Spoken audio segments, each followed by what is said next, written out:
Assalamualaikum warahmatullahi wabarakatuh. Perkenalkan, nama saya Rani Suharni, NIM 19141042P. Baiklah, di sini saya akan mempresentasikan skripsi saya yang berjudul Visualisasi dan Analis Data Kriminal Wilayah Polres Musi Banyuasin. Adapun latar belakang dari masalah ini yaitu tahanan kriminal di wilayah Polres Musi Banyuasin merupakan tahanan yang memiliki catatan kriminal di bidang narkoba, terorisme, lalu lintas, kriminal khusus, dan kriminal umum. Masalah yang sering dihadapi oleh pihak Satahti yaitu dalam pengolahan data dan masih menggunakan cara yang manual. Maka dibutuhkan suatu tools untuk lebih mempermudah dalam visualisasi data. Dalam memvisualisasi dan menganalisis data kriminal di wilayah Polres Musi Banyuasin yaitu menggunakan aplikasi Tableau. Adapun tujuan dari penelitian ini yaitu tujuan yang hendak dicapai adalah untuk memvisualisasikan data dan menganalisis data kriminal di wilayah Polres Musi Banyuasin, memberikan kemudahan dalam menentukan dan menyajikan informasi mengenai tingkat kriminal yang paling tinggi di wilayah Polres Musi Banyuasin. Metode penelitian yaitu pengumpulan data, cleaning data, implementasi Tableau, analis data. Adapun hasil yang didapat dari penelitian yang dilakukan yaitu merupakan output yang ditampilkan dalam bentuk dashboard yang terdiri dari dashboard tingkat kriminal tahun 2019 dan 2020. Di dalam dashboard ini terdiri dari dimensi-dimensi yang diperoleh dari hasil analis data yaitu terdapat dimensi kasus, dimensi pekerjaan, dimensi umur, dimensi waktu, dan dimensi wilayah. Adapun pembahasannya yaitu pengumpulan data. Data diperoleh dari Polres Musi Banyuasin yaitu data tahanan kasus narkoba, kriminal umum, kriminal khusus, dan lalu lintas. Data yang diambil yakni data tahun 2019 sebanyak 365 data dan tahun 2020 sebanyak 287 data. Data asli dari pihak Satahti Musi Banyuasin dalam bentuk Word dan memiliki 11 atribut diantaranya yaitu nomor, nama tahanan, tempat tanggal lahir, umur, jenis kelamin, pekerjaan, alamat, pasal kasus, nomor laporan polisi, tanggal masuk, dan tanggal keluar. Selanjutnya yaitu cleaning data. Selanjutnya setelah tahap pengumpulan data, maka tahap selanjutnya yaitu tahap cleaning data. Supaya tidak ada duplikasi data, memeriksa dan memperbaiki kesalahan pada data, sehingga data tersebut dapat diolah dan dilakukan proses eksekusi data pada Tableau. Setelah semua data sudah melalui tahap cleaning data, maka peneliti memecah atribut menjadi 20 atribut, diantaranya yaitu nomor, nama tahanan, tempat lahir, tanggal lahir, umur, kategori, jenis kelamin, kode pekerjaan, nama pekerjaan, RT, RW, kode kelurahan, nama kelurahan, kode kecamatan, nama kecamatan, pasal kasus, nomor laporan polisi, tanggal masuk, dan tanggal keluar. Implementasi pada Tableau. Langkah pertama yaitu input atau read data yang akan diproses, di mana data ini berupa data Excel. Kemudian melakukan koneksi data Excel ke Tableau Public dengan cara drag file dan ke aplikasi Tableau Public. Menentukan file atau validasi yang akan menjadi sumber nilai pada kolom dan row-nya. Dalam hal ini, variabel yang dipilih adalah kasus, pekerjaan, umur, kategori, jenis kelamin, nama kelurahan, nama kecamatan, dan tanggal masuk.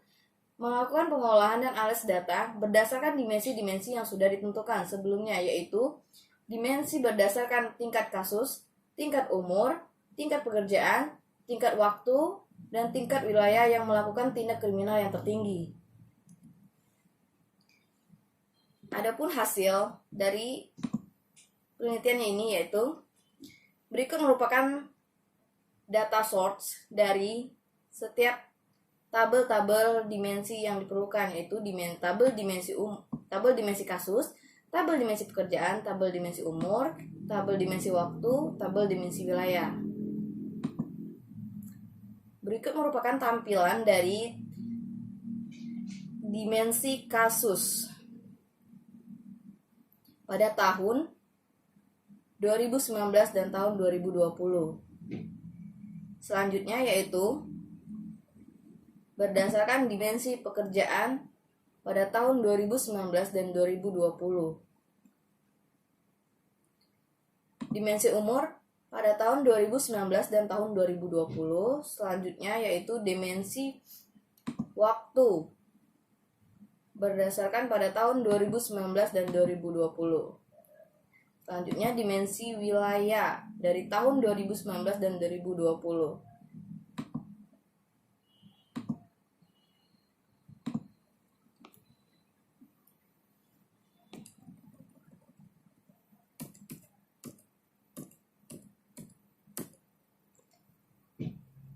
Adapun analis hasil, wilayah yang paling banyak pelaku tindak kriminal pada tahun 2019 adalah Kelurahan Balai Agung, Kecamatan Sekayu. Sedangkan pada tahun 2020 adalah Kelurahan Lumputan 2, Kecamatan Sekayu. Untuk kasus yang paling banyak terjadi pada tahun 2019 dan 2020 adalah kasus narkoba.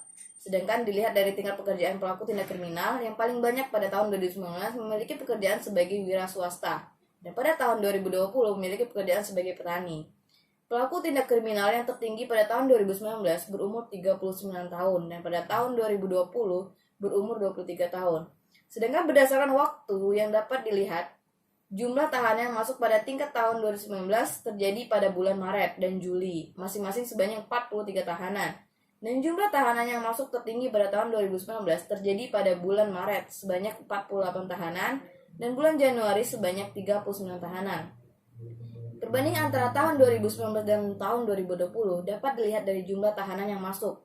Tahanan yang masuk pada tahun 2019 lebih tinggi daripada tahanan pada tahun 2020, yakni sebanyak 365 tahanan, sedangkan pada tahun 2020 sebanyak 287 tahanan.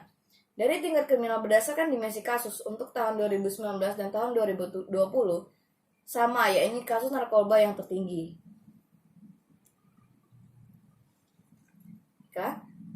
Adapun kesimpulan dari analis ini yaitu visualisasi dan analis data yang dilakukan pada Polres Musi Banyuasin menggunakan software atau tools Tableau Public mempunyai berbagai macam kelebihan dan keunggulan bila dibandingkan dengan menggunakan software yang lain sejenis. Hasil yang didapat dari penelitian yang dilakukan yaitu berupa output yang ditampil dalam bentuk dashboard yang terdiri dari dashboard tingkat kriminal tahun 2019 dan 2020 serta dashboard perbandingan tingkat kriminal tahun 2019 dan 2020. Hasil laporan dapat dikonversi dalam bentuk PDF, image, serta dalam bentuk tabel sehingga memudahkan dalam menyajikan data. Dengan adanya dashboard ini diharapkan dapat membantu pihak Sakti di Polres Musi Banyuasin dalam menyajikan informasi dengan cepat dan mudah. Baiklah, demikianlah presentasi dari saya. Saya ucapkan terima kasih.